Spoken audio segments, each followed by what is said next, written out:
300కి మంచి న్యాయం జరిగిందని నేను చాలా సినిమాలు బాధపడ్డా. చీదీనమ్మ ఏం సినిమారా అని చాలా సినిమాలు బాధపడ్డా.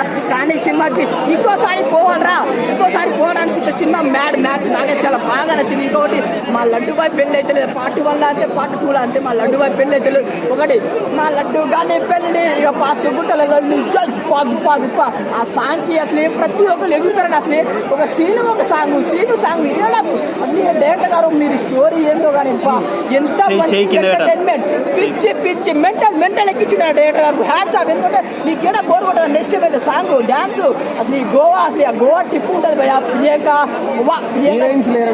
ట్యాక్సీ వాళ్ళ హీరోయిన్ ఉంది బ్రో. ట్యాక్సీ వాళ్ళ హీరోయిన్ ఒక సీన్ లో వస్తుంది. ఆమె ఎంత హార్ట్ గా బోర్ కొట్టినప్పుడల్లా అరే గోవలో ఎంత మంది అమ్మాయి ఉన్నారు, అంత హార్ట్ అమ్మాయిలు. కానీ దాంట్లో ట్యాక్సీ వాళ్ళ హీరోయిన్ ఇన్ని రోజులు ఎట్టిపోయినా మేడం నీ సెక్సీ ఫిగర్ చూసి పడిపోయిన అందరం నాకు క్రష్ అయిపోయింది. ఆమె అందం చూస్తే నాకు చాలా బాగా నచ్చింది. ఇంకొకటి నలుగురిని ఏడా తగ్గనేలా ఎవరి క్యారెక్టర్ వాళ్ళకి ఇచ్చింది. నాకు చాలా బాగా నచ్చింది. ఒకటి యూత్ఫుల్ ఎంటర్టైన్మెంట్ అంటే మ్యాడ్ మ్యాక్స్. సితారా ఎంటర్టైన్మెంట్ లో ఒక బ్లాక్ బాస్టర్ సినిమా, పక్క 100 కోట్లు.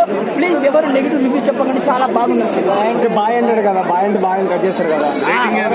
సునీల్ అన్న యాక్టింగ్ అరే నేను బాయ్ ఓకే బాయ్ అరే అదే చిన్న కామెడీ బాగుంది. అసలు సునీల్ అన్న విలన్ కదా, నాకు మంచి కమెడియన్ ప్లేస్ వినడు అంటే ఏడా బోర్ కొట్టదు. ప్రతి సీన్స్ బాగున్నాయి. నలుగురి యాక్టింగ్ మాత్రం సూపర్, ఎవరు తక్కువ చేయలేదు. ఒకటే లాస్ట్ లో ఒక ట్విస్ట్ ఉంటుంది భయ. ఆ ట్విస్ట్ మళ్ళీ పార్ట్ 3 లో చెప్తా. ఇది అంతే భయ. ఒకటే యూత్ఫుల్ ఎంటర్టైన్మెంట్ కాబట్టి మేడం నచ్చుతాను. నేను మర్చిపోయినా దీప్ ఆయన వస్తాడని అసలు ఆ ఎంట్రీ, ఆ మాటలు అది సూపర్. అసలు అంటే మనం డైరెక్టర్ గారు మీరు హీరో అయిపోతారు, మీ యాక్టింగ్ కి మేమైతే ఏదో ఫ్యాన్ అయిపోయినాం. చాలా బాగుంది. అంటే ఎంటర్టైన్మెంట్ ఒకటే యూత్ఫుల్ ఎంటర్టైన్మెంట్ ఒకటే మాట చెప్పాలి, చాలా బాగుంది.